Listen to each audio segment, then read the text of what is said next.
lhes daria.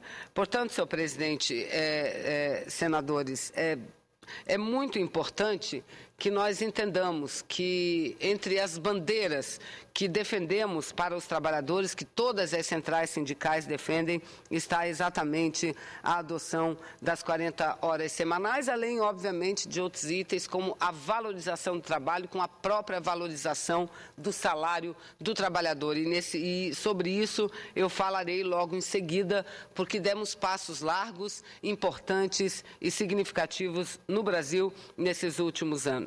Os fatores macroeconômicos também, senhor presidente, se mostram favoráveis para a adoção da diminuição da jornada de trabalho no Brasil. Apesar da crise mundial, a economia brasileira está em franco crescimento. A taxa de inflação se mostra equilibrada. Há também um equilíbrio na balança de pagamento e um superávit primário elevadíssimo, que é preciso que o governo federal entenda a necessidade de diminuir como um dos itens necessários a forçar o crescimento do mercado interno, porque, afinal de contas, de 2008 para cá, o Brasil tem sido um dos países que enfrenta em melhores condições essas crises econômicas que eclodem no mundo inteiro. O primeiro foi nos Estados Unidos e agora, mais recentemente, na Europa. Sentimos, obviamente, como todo mundo, como todos os países, o efeito da crise. Entretanto, pelas características do nosso país, sexta economia do mundo, quase 200 milhões de habitantes, um número significativo de pessoas economicamente ativa, nós, utilizando apenas o recurso do incremento do mercado interno, temos conseguido passar por essa crise, não de forma imune, mas propiciando com que os efeitos, principalmente aos mais fracos, aos trabalhadores, aos mais pobres, não seja tão significativo. Portanto, aproveitar esse bom momento, e dizem o seguinte, que toda crise, se tem o seu lado ruim, tem o seu lado bom também, e deve ser utilizado como uma janela para que possamos dar saltos mais significativos. Eu vejo a crise econômica vivida no mundo e no Brasil não só como uma janela de do Brasil mudar alguns conceitos da política macroeconômica aplicada há algum tempo, mas mudar também algumas questões estruturais, algumas questões estruturantes. E uma delas, sem dúvida nenhuma, seria a diminuição da jornada de trabalho. E aí eu quero destacar que nós temos dois polos em relação a esse item, em relação a essa reivindicação. Os trabalhadores, através de seus sindicatos, suas centrais, que defendem, por um lado, a proposta com muita força e, por outro lado, uma grande mobilização do segmento patronal, sobretudo das federações das indústrias, da Confederação das Indústrias, que tem se colocado radicalmente contra a matéria, contra essa medida. E utilizam hoje, senador Diniz, senador Simão, os mesmos argumentos que usavam durante a Constituinte do ano de 1988. Eu, à época, não era parlamentar, mas militante do movimento sindical, vice-presidente da Confederação dos Professores do Brasil, que hoje é CNTE, Confederação Nacional dos Trabalhadores e Trabalhadoras em Educação. E andava muito por esses corredores, fazendo o lobby da educação e o lobby de todos os trabalhadores. À época, reivindicamos com muita força a diminuição da jornada de trabalho de 48 para 44 horas semanais e conseguimos. Isso foi efetivamente aprovado, sob os mesmos argumentos que apresentam hoje o patronato, as suas entidades, as entidades patronais, contrários a esse tipo de medida. Na época, os empresários afirmavam que a economia brasileira não suportaria a redução da jornada de trabalho de 48 para 44 horas semanais. Diziam que a economia entraria num processo delicado que os próprios trabalhadores seriam os mais prejudicados, porque afirmavam que a diminuição da jornada de trabalho representava um custo a mais no processo produtivo, aumentava o custo Brasil de produção e isso faria com que menos produtos fossem vendidos e, portanto, menos postos de trabalho gerados. O que a história mostrou foi exatamente o contrário.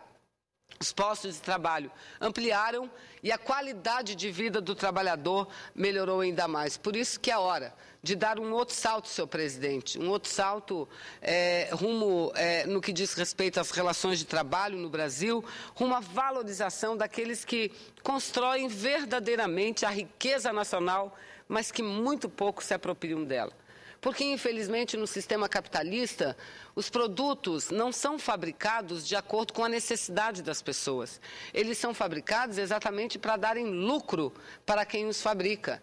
E se por acaso forem de utilidade pública, ou quanto maior for a utilidade daquele produto, melhor para quem o produz, para quem detém os meios de produção, não para quem produz, mas para quem detém os meios de produção, porque maior poderá ser o seu lucro. Aliás, o Brasil precisa fazer uma investigação grande, profunda, forte, porque toda vez que entramos em crise, a indústria pede desoneração, diminuição de impostos e a gente nunca para ver exatamente qual é o percentual da folha de pagamento e quanto isso representa em toda a composição de custos de determinado segmento produtivo. Senador Simon, nunca. Nós precisamos fazer isso, porque, em média, o custo do trabalhador para o empregador, principalmente para o grande industrial, é muito pequeno. É muito pequeno, então nós precisamos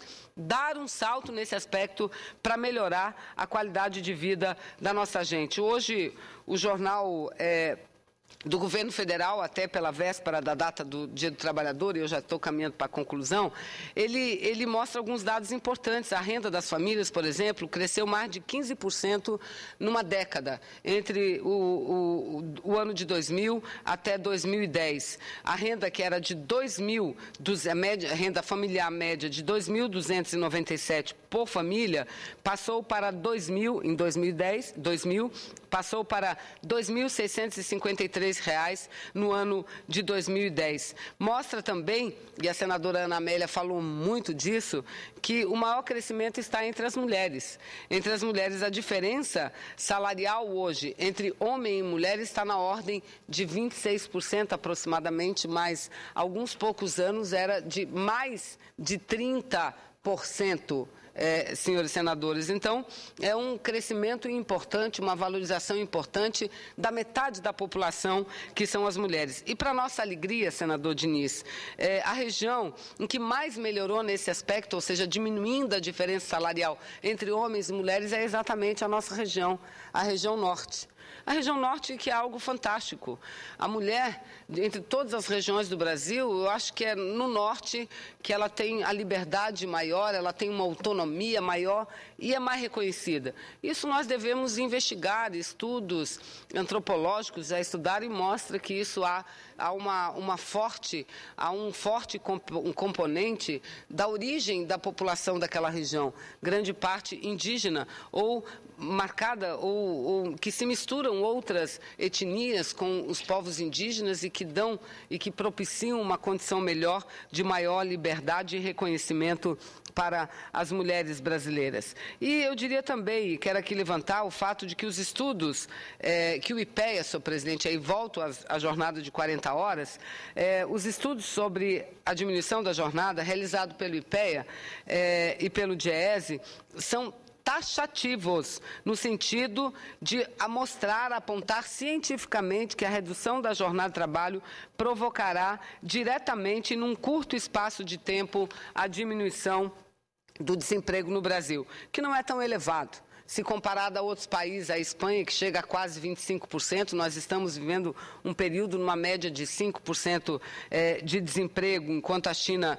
como nós, em torno de 4%.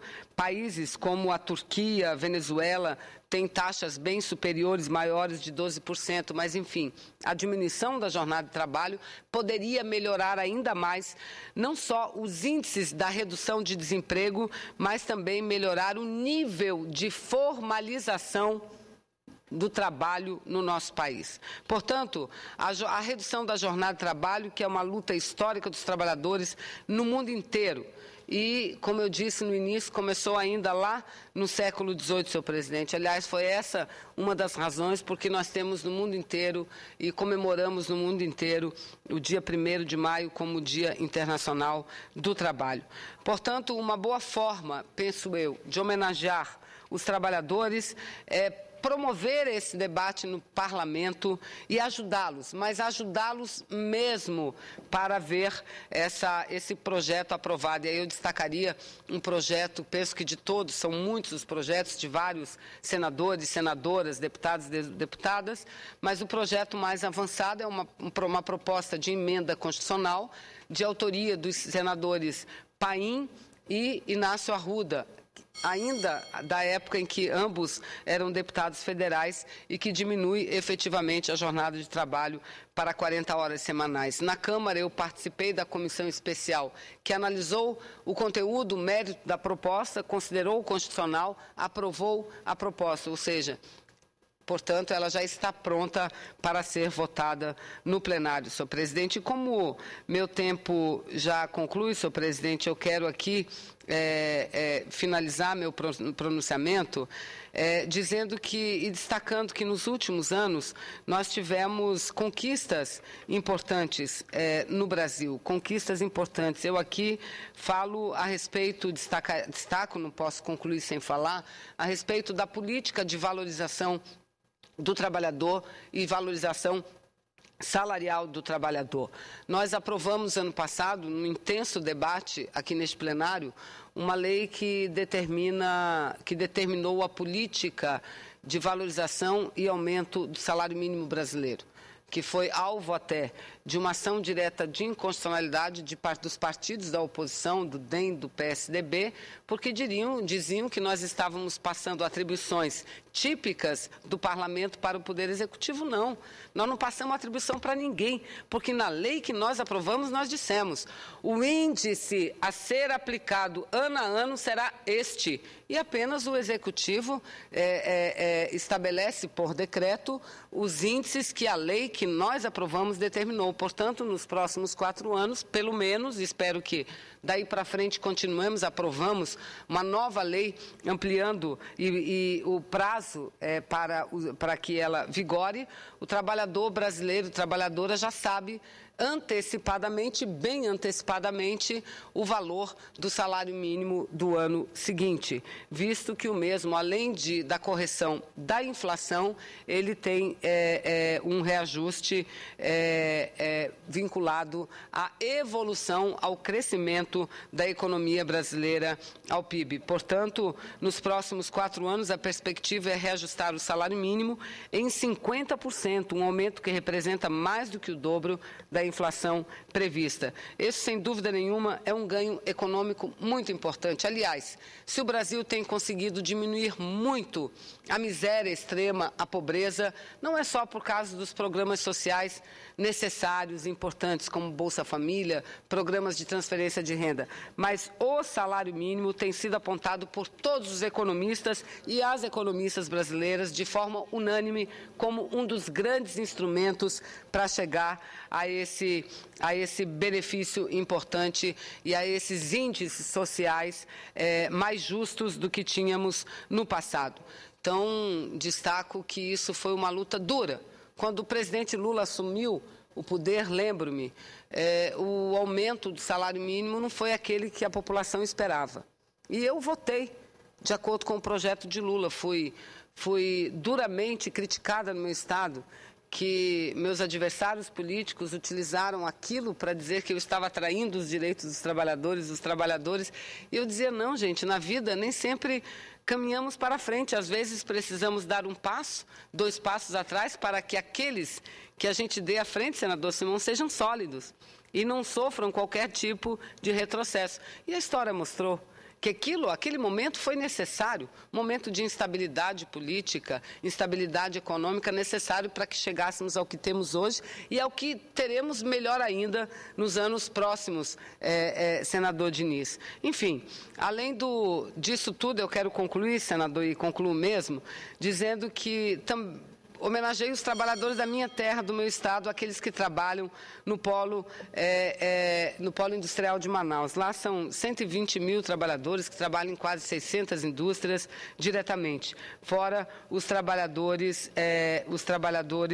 que não são ligados diretamente a indústrias, mas que trabalham indiretamente para as indústrias, como motoristas de ônibus que fazem o transporte dos trabalhadores, comerciantes, escritórios de contabilidade que prestam serviços gerais, que prestam serviço às indústrias. Então, eu concluo aqui meu pronunciamento dizendo que muito nós já conquistamos no Brasil, mas temos muito ainda a conquistar,